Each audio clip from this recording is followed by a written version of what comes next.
전직 나사에 근무한 적이 있었던 도나 헤어라는 여성은 나사와 계약을 맺고 일러스트레이터, 사진 슬라이드 제작자로 일했던 여성입니다. 근무 기간 중 나사로부터 많은 상을 수상하기도 했는데 퇴직 후 디스클로저 프로젝트와 언론 인터뷰에서 나사가 달에 관한 비밀을 감추고 있다는 충격적인 주장을 했습니다. 그 비밀이란 달에 관한 수많은 사진 중 일반인들이 보아서는 안 될 미확인 물체의 이미지를 지우고 은폐하는 작업이 비밀리에 진행되어 왔었다는 것과 직원들에게는 UFO의 존재를 누설하면 연금을 못 받게 될 것이라는 협박까지 했다고 주장했습니다. 그러나 도나 헤어는 자신의 이야기를 친구와 가족들에게도 전했지만 나사 측으로부터 어떠한 제재도 받지는 않았다고 말했습니다. 그가 말하는 충격적인 비밀이란 달 사진을 공개하기 전에 사전 작업을 거쳐 공개하지 말아야 할 부분을 지우고 편집하는 과정을 거친다는 것과 달에 이미 UFO가 착륙해 있었다는 사실을 은폐하고 있음을 주장했습니다. 그는 1970년에서 71년 사이에 이름을 밝힐 수 없는 여러 명의 동료로부터 달 탐사 아폴로 프로젝트가 추진되던 기간 중에 달 착륙선이 달에 착륙한 직후 세 대의 UFO가 동시에 달에 착륙했었다는 사실에 대해 들은 적이 있었다고 주장했습니다. 그리고 한 동료는 자신에게 우주비행사들이 달에 UFO가 착륙하는 것을 보았음을 귀뜸해 주었다고 합니다. 그녀의 증언은 아폴로 달 착륙선이 달에 내렸을 때 미확인 비행 물체들이 함께 달에 착륙했습니다.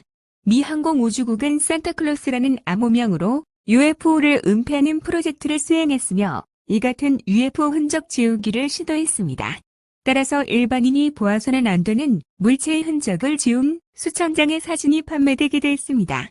또 나사의 제한구역에서 달 사진에 찍힌 세 대의 UFO를 보았습니다. 라고 밝혔습니다. 그녀는 안면이 있는 직원으로부터 나사가 외부로 달 사진을 공개하기 전에 미상의 물체가 찍힌 사진들을 골라내어 지우는 정교한 작업을 거친다는 것을 동료로부터 말을 들었다고 합니다.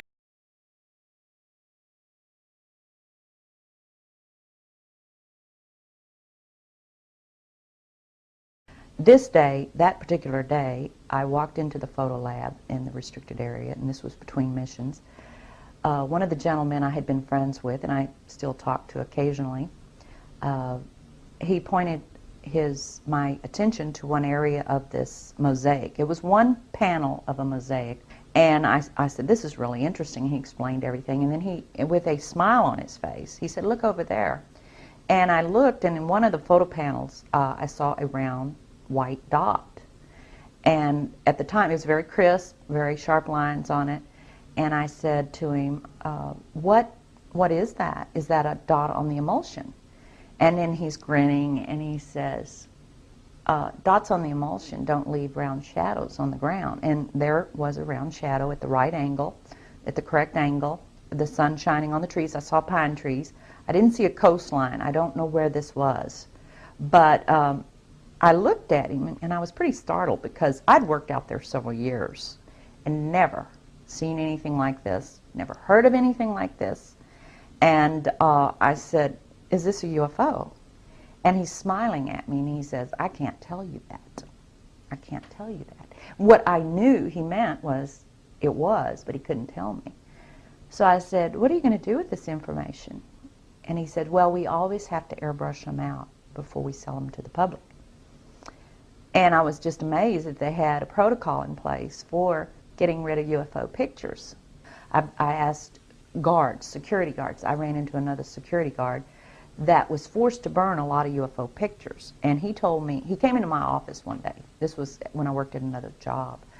He came into my office and he was very frightened. And he said, "Donna, I heard you were interested in this subject." He said, "I used to work out there. And one day some soldiers came in the fatigues and had me burn pictures." And he said that he was burning them, and then he was forced not to look at them. But he was tempted. He looked at one of them, and it was a UFO on the ground. Shortly thereafter, he was hit in the head with a gun butt, and he still had a scar on his forehead from that being knocked out because he looked at the picture.